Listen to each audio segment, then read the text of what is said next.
Sorry.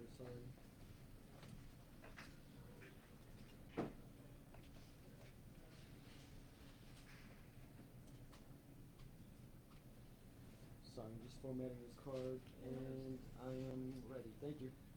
All right, Ms. Shireen? We're hot? Yep. Okay. You're gonna want to. Stop shooting poster.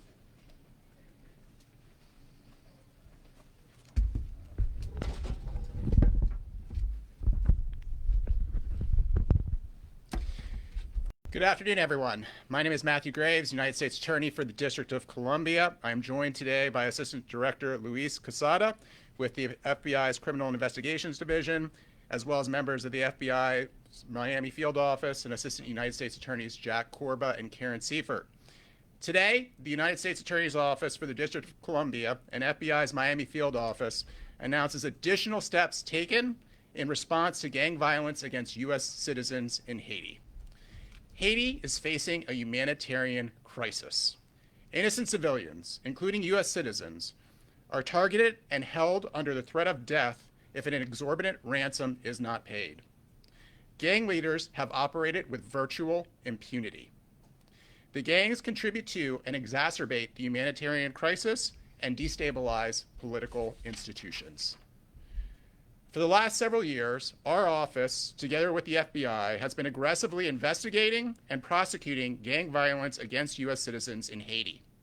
Nearly 1 year ago, we announced charges against the 7 leaders of 5 different Haitian gangs, all of whom were charged with committing armed hostage-taking of U.S. citizens for ransom.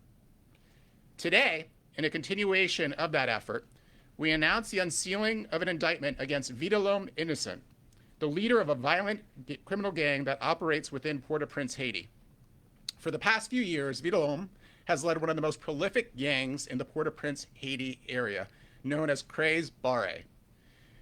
The Crez Barre gang operates primarily in Delmas, Tabare, and Torcel neighborhoods and is involved in the widespread criminal activity to include robberies, extortion, kidnapping, and murder.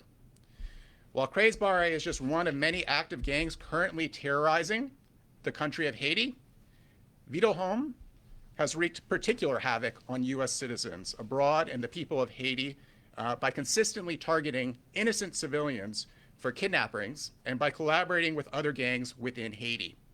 Indeed, Vidalome and the Crez Barre gang generate revenue for the gang largely through the proceeds of kidnappings for ransom or hostage-taking. U.S. victims, with their connections to and network in the United States to pay ransoms, are a particular target for the gang. Vidalome was first indicted by our office last year for his role in the 2021 hostage-taking in Haiti of 16 U.S. Christian missionaries, including 5 children, one of whom was as young as 8 months old. Most of the missionaries were held for more than 2 months before escaping from captivity. Vidalome chose the missionaries as targets, agreed with another gang to kidnap them, and agreed to share in the profits of the $17 million ransom demand that they made. On November 7th, 2022, the Department of State announced a reward of up to $1 million for information leading to the arrest and conviction of Vidalome for his role in these hostage takings. Since then, Vidalome's criminal activity has not only continued, but it has actually escalated.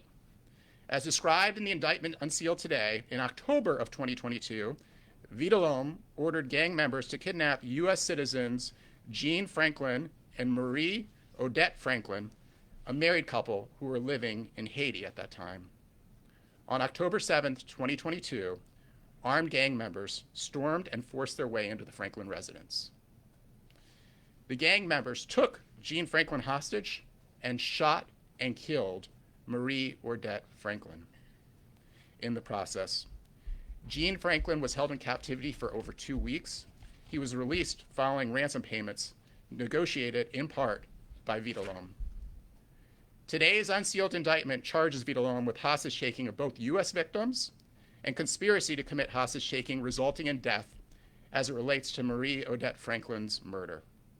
Should Vidalome be convicted of all charges against him, He could face life in prison without parole or the death penalty. The charges announced today are another step in the United States' continuing efforts to bring stability and order to the Haitian people. We are committed to seeking justice for those victimized by Vidalom and other gang members who harm U.S. citizens abroad. We will use all tools at our disposal to apprehend and prosecute Vidalom here within the United States. We are incredibly grateful to our law enforcement partners who worked with us on this case and the others I discussed in continuing to track Vidalom's activity and developing sufficient evidence to return this indictment. Many thanks to the FBI's Miami field office, its agents, and their tireless efforts investigating these international crimes in Haiti, and many thanks to the dedicated career professionals of the United States Attorney's Office in joining them in these efforts. And with that, I will turn the podium over to Assistant Director Quesada. Thank you. Good afternoon. My name is Luis Quesada. I'm the Assistant Director of the FBI's Criminal Investigative Division. Vital Home Innocent is a Haitian national and leader of the Crazy Barret gang, a gang of criminals who brazenly prey on defenseless people in Haiti. Vital Home ordered his gang members to kidnap Jean Franklin and Maria Odette Franklin, both U.S. citizens, so they could be held for ransom. During the kidnapping, tragically and unfortunately, Maria Odette was shot and killed in cold blood. Jean Franklin was kidnapped and later a ransom was negotiated for his release. Vital Home Innocent was already known to the FBI. Prior to this heinous crime, he is also wanted for his role in the kidnapping of 16 U.S. citizens in the fall of 2021. The U.S. State Department, through their transnational organized crime rewards programs, is offering a reward up to $1 million for any information leading to his arrest and or conviction for the kidnapping of these 16 U.S. citizens. Neither time nor distance will weaken our resolve. We will use all tools available and go to the farthest reaches of the globe to bring to justice those who seek to harm U.S. citizens. Anyone with information that will lead to his arrest and or conviction is urged to contact the nearest U.S. Embassy, U.S. Consulate, and or online at tips@fbi.gov. I personally want to thank the State Department's Diplomatic Security Service, the FBI's Miami Division, FBI's Legal Attaché Office in Santo Domingo, and the U.S. Attorney's Office for the District of Columbia for their hard work and collaboration in this investigation. Thank you.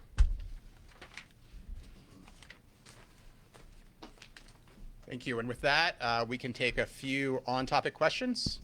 Yes. Can you tell us a little bit about the Franklins? What were they like? Were they missionaries? Can you just give us a little background about who they were as people, or are? So, unfortunately, at this point in time, because we have a charge case where we very much hope to have an individual in the United States who we will prosecute for these crimes, none of that information is included in the indictment, and I really want to stick to the facts that are in the indictment. Yes? So this individual is still at large in Haiti, correct? The individual is still at large. That is correct. So how do you plan to get this person back here and into a U.S. courtroom? I assume that's the goal? That is always the goal when we charge individuals who are abroad. We have a number of different tools for doing so. We, of course, work with our foreign partners and foreign law enforcement to try to apprehend individuals who are wanted, and we have a number of other tools at our disposal. All I can say is we will use all available legal tools to bring Vital Home to justice. And you're saying Mr. Holmes that he was also involved in the kidnapping of 16 people. Those are the missionaries, is that correct? That's correct, and that's a separately charged case, which is why I'm talking about it. Thank you. And, yes. Can you get into just why some background information on the Franklins just isn't something that can be included in the indictment? What does that jeopardize? Yeah. Well, so what I want to say is at a high level, we make determinations all the time about how much information to include in indictments. Sometimes we do provide background information, sometimes we don't. There are tons of tactical reasons behind that. What I am saying is at today's press conference, where we very much hope to have a prosecution, I don't want to inject a lot of facts that aren't yet part of the litigation and public record. And just to follow up, the maximum sentences, I suppose, are life in prison, possible, could face the sentence of death. I mean, is there any kind of initial sense as you detained, but any sense at this early juncture of whether you might seek the death penalty if you do secure a conviction? So this is a death penalty eligible offense. As with all death penalty eligible offenses, there is a well-run process within the department that culminates with the Attorney General making a decision at the appropriate point in time in the litigation process as to whether the United States will seek the death penalty or not. That begins after the prosecution commences.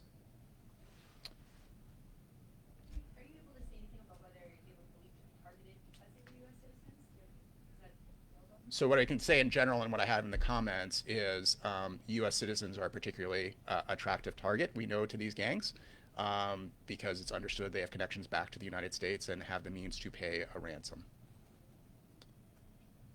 All right. Well, yep. Well, just on that point, the State Department's been mentioned here. I mean, can you discuss at all what the Justice Department and State Department, perhaps the administration more broadly, is doing to give guidance to Americans there? I mean, I know it's a challenging situation on the ground.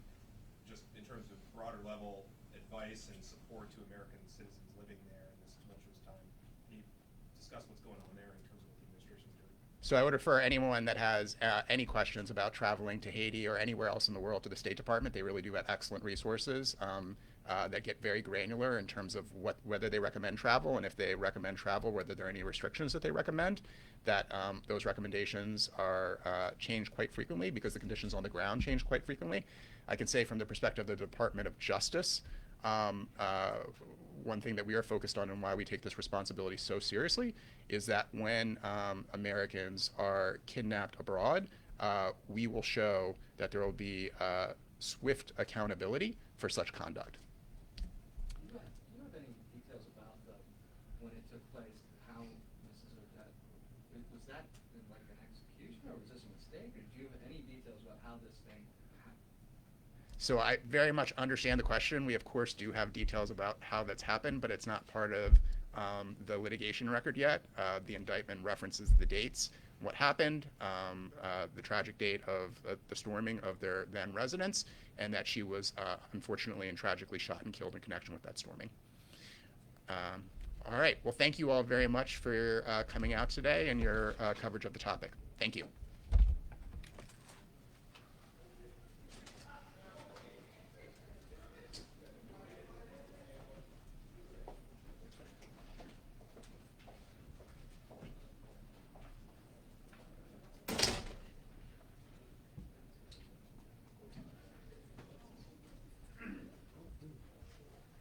Get